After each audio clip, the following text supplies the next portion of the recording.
Bayangkan kalian hidup di bumi sekitar 110 juta tahun yang lalu. Saat kalian melihat ke langit, bukan pesawat yang kalian lihat, tapi makhluk terbang aneh dengan kepala super besar, bahkan lebih besar dari tubuhnya sendiri. Makhluk ini melayang pelan di udara, sayapnya lebar, dan di kepalanya ada sesuatu yang terlihat seperti mahkota raksasa. Ini bukan naga, bukan burung, dan sebenarnya ini bukan dinosaurus. Makhluk ini bernama Tupandactylus. Tupandactylus adalah salah satu pterosaurus paling aneh yang pernah hidup di bumi. Bentuk kepalanya sangat tidak biasa. Sampai-sampai para ilmuwan bertanya, buat apa sebenarnya jambul sebesar itu? Dan dalam video kali ini kita akan membahas makhluk apa sebenarnya Tupandactylus, kenapa kepalanya bisa terlihat tidak masuk akal, dan bagaimana cara dia terbang, hidup, dan bertahan di dunia purba. Semuanya akan kita kupas dan kita jelaskan dalam video kali ini. Jadi kalau kalian penasaran seperti apa makhluk terbang berkepala paling nyentrik di dunia purba, pastikan kalian nonton sampai akhir. Karena alam purba seringkali lebih aneh dari cerita fiksi. Dan selamat datang di Lost Chapter kali ini. Selamat menyaksikan.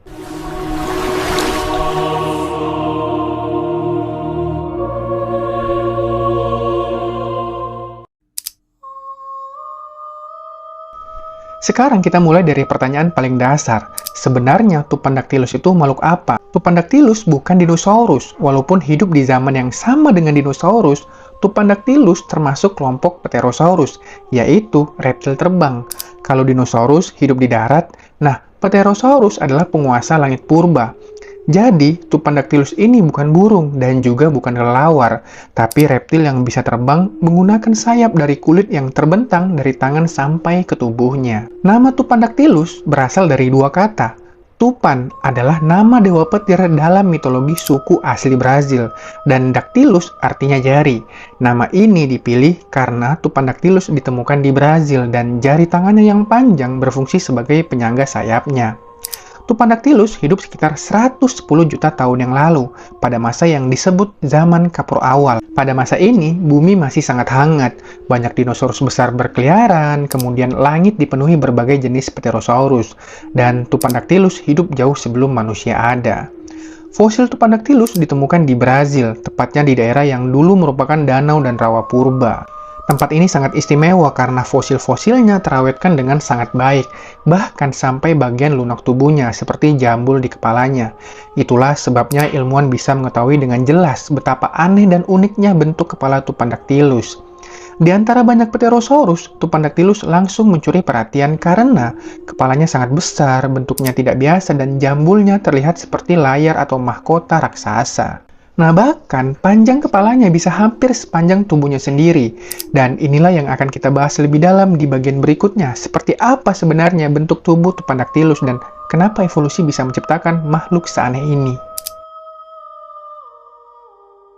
Nah, kalau kita melihat Tupandactylus untuk pertama kalinya, ada satu hal yang pasti langsung mencuri perhatian. Bukan sayapnya dan bukan tubuhnya, tapi kepalanya. Kepala Tupandactylus terlihat sangat besar dan panjang, bahkan hampir sepanjang tubuhnya sendiri. Bayangkan kalau manusia punya kepala sebesar itu, pasti akan terlihat sangat aneh, kan? Nah, inilah yang membuat Tupandactylus terlihat seperti makhluk dari dunia alien. Di atas kepalanya, Tupandactylus punya jambul super besar. Bentuknya mirip layar kapal, mahkota, atau papan besar yang berdiri tegak. Nah, jambul ini tidak hanya terbuat dari tulang, tapi juga jaringan lunak seperti kulit tebal. Karena fosilnya terawetkan dengan baik, ilmuwan bisa melihat bahwa jambul Tupandactylus jauh lebih besar dari yang dibayangkan sebelumnya.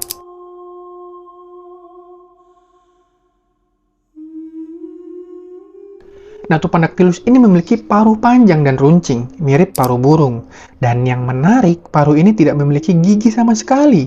Hal ini menunjukkan bahwa Tupandactylus tidak mengunyah mangsanya, melainkan menangkap dan langsung menelannya.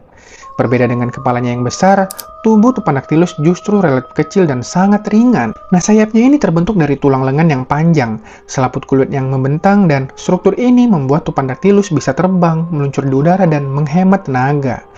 Mungkin kalian bertanya-tanya, kepalanya segede itu, apa nggak berat? Ternyata tidak.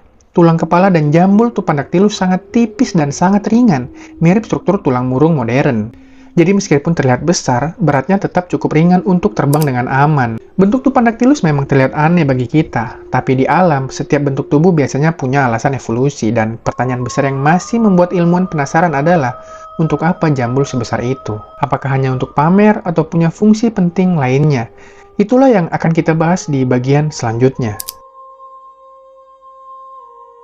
Nah, sekarang kita masuk ke pertanyaan paling besar tentang Tupandactylus. Karena jambul Tupandactylus bukan kecil, bukan hiasan tipis, tapi sangat besar, bahkan lebih mencolok daripada tubuhnya sendiri. Kalau sesuatu sebesar itu muncul di tubuh hewan, biasanya pasti ada fungsinya. Nah, teori pertama itu untuk menarik pasangan.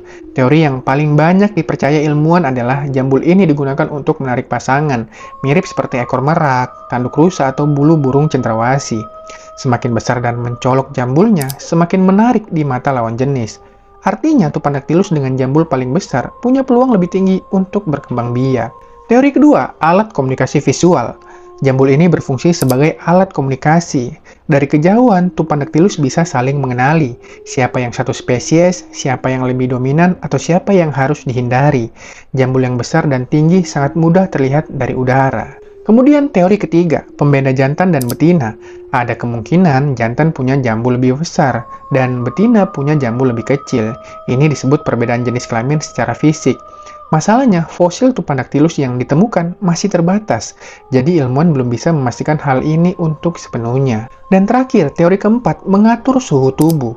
Beberapa ilmuwan juga berpikir bahwa jambul ini membantu mengatur suhu tubuh. Tapi teori ini kurang kuat karena bentuk jambul Tupandactylus tidak ideal untuk melepas panas seperti telinga gajah. Jadi teori ini masih diperdebatkan. Nah, yang penting untuk diingat, ilmu pengetahuan tidak selalu punya jawaban final. Ilmuwan mengumpulkan fosil, membandingkan dengan hewan modern, lalu membuat kesimpulan terbaik dari bukti yang ada. Dan sejauh ini, fungsi jambul sebagai alat pamer dan komunikasi adalah penjelasan yang paling masuk akal.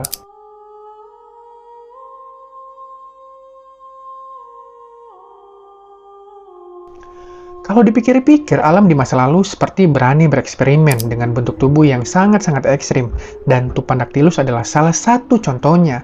Tapi setelah tahu fungsi jambulnya, pertanyaan berikutnya muncul, bagaimana cara Tupandactylus hidup sehari-hari dan apa yang dia makan dan di mana dia berburu. Semua itu akan kita bahas di bagian selanjutnya. Nah, sekarang kita coba bayangkan kehidupan sehari-hari Tupandactylus, di mana dia hidup, bagaimana cara terbangnya, dan apa yang dia makan. Tupandactylus hidup di daerah yang dulu dipenuhi danau, rawa, daerah pesisir. Nah, lingkungan ini sangat kaya makanan, terutama hewan-hewan kecil di air dan di udara. Jadi, Tupandactylus bukan makhluk yang hidup di gurun atau pegunungan tinggi, melainkan di wilayah basah yang sangat-sangat subur. Jadi, Tupandactylus bukan makhluk yang hidup di gurun atau pegunungan tinggi, melainkan di wilayah basah yang sangat-sangat subur. Walaupun terlihat aneh, Tupandactylus adalah penerbang yang cukup efisien. Cara terbangnya adalah tidak terus mengepak seperti burung kecil. Dia lebih sering meluncur dan memanfaatkan angin. Nah, sayapnya yang lebar ini membantunya terbang jarak jauh, menghemat energi dan mengamati mangsa dari atas. Nah, dengan paruhnya yang panjang dan runcing juga, Tupandactylus kemungkinan besar terbang rendah di atas air dan lalu menyambar mangsa dengan cepat. Gerakannya cepat dan tepat, mirip seperti burung pemakan ikan di zaman sekarang. Lalu apa yang dimakan Tupandactylus? Makanannya diduga berupa ikan kecil, hewan air kecil, dan serangga besar. Karena tidak punya gigi, Tupandactylus tidak mengunyah makanan. Mangsa ditangkap, lalu langsung ditelan. Nah, meskipun kepalanya besar, Tupandactylus tidak terlihat kesulitan dalam hidupnya. Tubuhnya yang ringan dan sayap lebar membuatnya tetap seimbang saat terbang dan lincah saat berburu.